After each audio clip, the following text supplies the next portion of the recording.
Udah lama banget gue nggak upload video dan sekalinya gue upload itu langsung nge-review Radeon RX 9070 XT.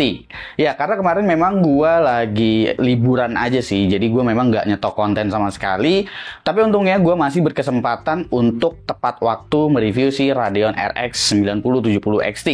Yang kedatangan di gue ini bukan versi reference karena memang untuk Radeon RX 9070 series baik itu XT ataupun non XT itu nggak ada versi referensinya dari AMD. Jadi semuanya datang melalui brand partner.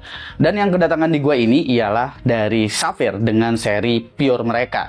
Sebetulnya ada seri-seri lain juga ya, seperti seri Pulse misalnya di Sapphire. Gue juga udah lama banget nggak kedatangan brand dari Sapphire, jadi sekalian aja langsung kita bahas untuk kartu grafis yang satu ini.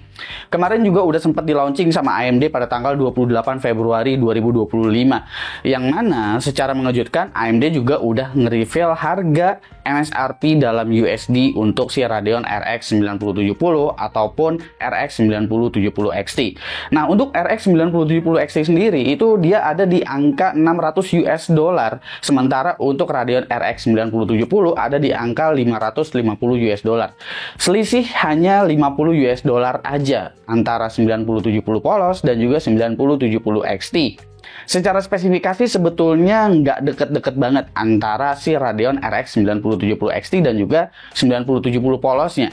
Yang mana untuk 9070 XT dia memiliki 64 RDNA Compute Unit, sementara 9070 polos ada di angka 56 RDNA 4 Compute Unit. AMD sih mengklaim bahwa arsitektur RDNA 4 ini memiliki peningkatan yang cukup pesat untuk ray tracingnya mereka, dan AMD juga nggak menargetkan untuk kelas yang super flagship untuk Radeon RX 9000 series ini. Maka dari itu, untuk kelas tertingginya si 9070 XT ini juga bukan untuk menandingi seperti RTX 5080 ataupun RTX 5090. Tapi ini lebih comparable dengan RTX 4070 Ti Super atau bahkan RTX 5070 Ti. Yang mana kalau kita ngelihat harga dari 5070 Ti dalam USD itu dia ada di angka 750 US dollar, sementara untuk Radeon RX 9070 XT ada di angka 600 US dollar, yang berarti selisihnya itu 150 US dollar. Selisihnya cukup jauh, dan itu harga MSRP di USD-nya ya. Kalau di Indonesia gue belum tahu, tapi harusnya kalau aja ini GPU dijual dengan harga dengan range 11 sampai dengan 12-an juta aja, ini sebetulnya bakalan jadi menarik banget karena harga dari RTX 4070 Ti Super aja itu paling murah banget, ada di sekitar 13-an juta untuk brand dari Zotac ataupun Gigabyte yang gue lihat sekarang ini paling murah. Selain soal peningkatan performance, AMD juga di sini menawarkan fitur terbaru yaitu adalah FSR 4, yang mana FSR 4 kali ini metode upscalingnya itu udah menggunakan AI. Dan FSR 4 ini eksklusif untuk saat ini hanya bisa dijalankan melalui arsitektur RDNA 4 aja ya. Jadi ya mau nggak mau AMD juga kali ini harus mengeluarkan fitur yang cukup eksklusif gitu dengan memanfaatkan yang namanya AI upscaling. Tapi untuk FSR 4 ini gue nggak bakalan masukin di dalam pengujian benchmark karena untuk title game yang tersedia juga itu masih sangat-sangat sedikit ya yang tersedia update-nya untuk FSR 4. Jadi kayaknya gue bakalan bahas di video terpisah aja untuk FSR 4 ini. Jadi kita lebih mengedepankan untuk raw performance terlebih dahulu. Ya ada sih yang pakai upscaler tapi FSR-nya bukan FSR 4. Untuk spesifikasi seperti clock speed dan juga TGP ini bisa aja beda-beda ya, karena keluaran dari brand partner biasanya itu udah pre-overclock gitu. Tapi ya pre-overclocknya juga nggak terlalu beda jauh dengan spesifikasi referensi yang ditawarkan oleh AMD. Misalnya seperti spesifikasi untuk boost clocknya untuk dari AMD itu di database-nya itu ada di angka 2970 MHz. Sementara untuk versi pure dari Sapphire yang ada di gua ini ada di angka 3010 MHz. Selisihnya beda tipis aja, tapi TGP-nya sama-sama di 304 watt. Dan di sini dia nggak menggunakan kabel 12 VHPWR, melainkan menggunakan 8 pin PCIe connector seperti biasanya. Dan untuk versi pure ini dia menggunakan 2x8 pin, bukan menggunakan 3x8 pin dengan power supply rekomendasi di angka 750 watt. Desainnya sendiri dia triple fan, dan ternyata untuk heatsinknya sebetulnya nggak tebel-tebel banget, meskipun totalnya ini kalau dihitung sama fan-nya dia cukup tebel dan totalnya mencapai 3 slot pas ya. Tapi kalau diperhatiin sebetulnya bagian heatsinknya itu masih ada space ke bagian backplate-nya. GPU ini juga udah menggunakan interface PCIe Gen 5x16 meskipun dia masih menggunakan memori GDDR6 dengan kapasitas 16 GB. Jadi gua rasa kalau kalian masih pakai PCIe Gen 4 juga nggak terlalu bermasalah banget, karena ya bandwidth-nya juga nggak segemuk si RTX 50 series. Tapi bagaimana dengan performance-nya? Karena AMD sendiri mengklaim bahwa 9070 XT ini memang di compare-nya itu ya ke 4070 Ti Super atau ke 5070 Ti. Yang mana AMD saat itu mengatakan bahwa 9070 XT ini selisihnya minus 2% dari si 5070 Ti. Dan tentu ini lebih kencang dari 4070 Ti Super. Tapi bagaimana dengan real world testingnya yang udah dites para reviewer termasuk gue ini? Mari kita coba lihat hasil pengujiannya, dan ini adalah untuk testbed gua yang gua pakai untuk ngebenchmark si Radeon RX 9070 XT yang mana masih menggunakan 9800 X3D seperti biasanya, dan ini testbed yang sama saat gua menguji 5070 Ti, 4070 Ti Super hingga 5080 dari database review gua kemarin. Mari kita langsung lihat untuk performance dari Radeon RX 9070 XT ini seperti apa. Oke, gue bakalan mulai dari temperatur terlebih dahulu ya. Untuk temperatur ini gue nggak ngebandingin dengan GPU lain karena sistem pendinginnya juga kan beda-beda, apalagi GPU-nya juga tipenya berbeda. Nah, kalau gue lihat di HW Info, di sini GPU temperaturnya cukup adem ya. Maksimumnya itu cuma di 58 derajat Celcius aja. Tapi untuk GPU hotspotnya ini cukup tinggi di sekitar 82 dan juga 83 derajat Celcius. Begitu pula dengan memori temperaturnya. Meskipun ini GDDR6, tapi memori temperaturnya cukup tinggi ternyata di 88 derajat Celcius maksimumnya. Sementara untuk idle-nya GPU temperatur masih ada di angka 45, memori temperaturnya pun cukup tinggi untuk idle-nya di 66 derajat Celcius. Untuk powernya sendiri, si Radeon RX 9070 XT ini memakan daya sekitar 316 watt ya saat gue stress test menggunakan Firestrike Ultra Looping selama kurang lebih 10 menit. Idle-nya cukup rendah di angka 10 watt, dan angka 316 watt ini juga sedikit lebih tinggi dari si RTX 5070 Ti.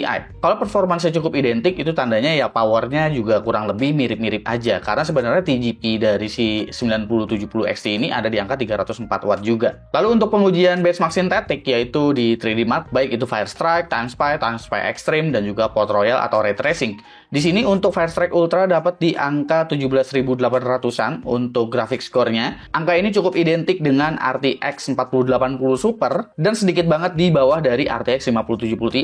Sementara kalau kita ngelihat TimeSpy-nya, di sini untuk 3D Mark TimeSpy justru Radeon RX 9070 XT sedikit lebih unggul dari RTX 5070 Ti, tapi tentu belum menyentuh angka dari RTX 5080. Untuk di 3D Mark TimeSpy Extreme juga kurang lebih seperti itu, dia sedikit lebih kencang dari RTX 5070 Ti, dan untuk ray tracing-nya di sini masih ada di bawah RTX 5070 Ti, tapi cukup berimbang dengan RTX 4080 Super. Tapi kalau kita ngelihat untuk perbandingannya dengan RTX 4070 Ti Super, ini jauh ya antara si Radeon RX 9070 XT dan juga RTX 4070 Ti Super. Kita langsung aja masuk ke benchmark gaming. Semua benchmark gaming ini adalah resolusi 4K, dan untuk yang menggunakan upscaler di sini untuk Radeon menggunakan FSR, sementara untuk GPU Nvidia-nya menggunakan DLSS. Dan DLSS yang dipakai juga DLSS dengan mode transformer ya. Nah, pada resolusi native tanpa menggunakan ray tracing sama sekali, di sini Radeon RX 9070 XT mendapatkan rata-rata FPS di 59,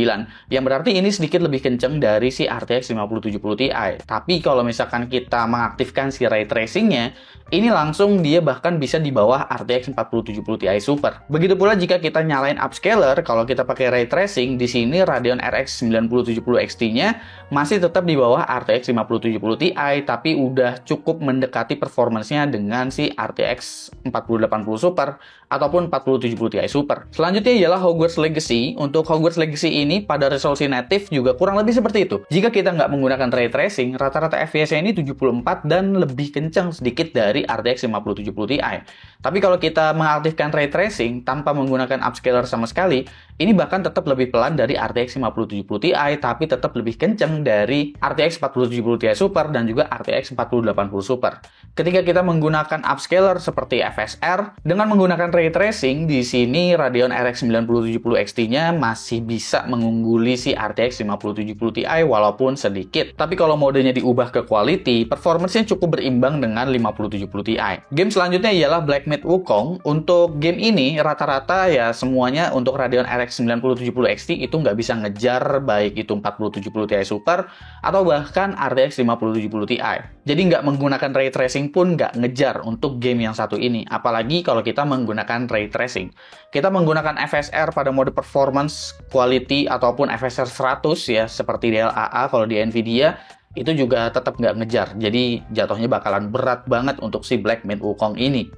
Game selanjutnya ialah Horizon Zero Dawn. Untuk game yang satu ini cukup berimbang dengan RTX 5070 Ti dan juga RTX 4080 Super jika kita menggunakan resolusi native.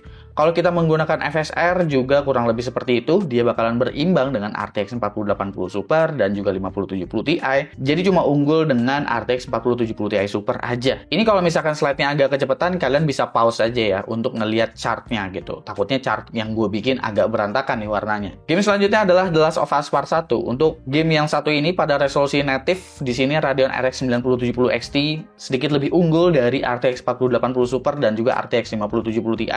Bahkan di sini cenderung performance-nya pada resolusi native tanpa menggunakan ray tracing sedikit lagi hampir berimbang dengan RTX 5080 loh. Tapi kalau kita menggunakan upscaler, di sini sebetulnya kurang lebih hasilnya cukup berimbang aja dengan si RTX 4080 Super. Ya ada di bawahnya sedikit lah, tapi sedikit lebih unggul juga dari RTX 5070 Ti.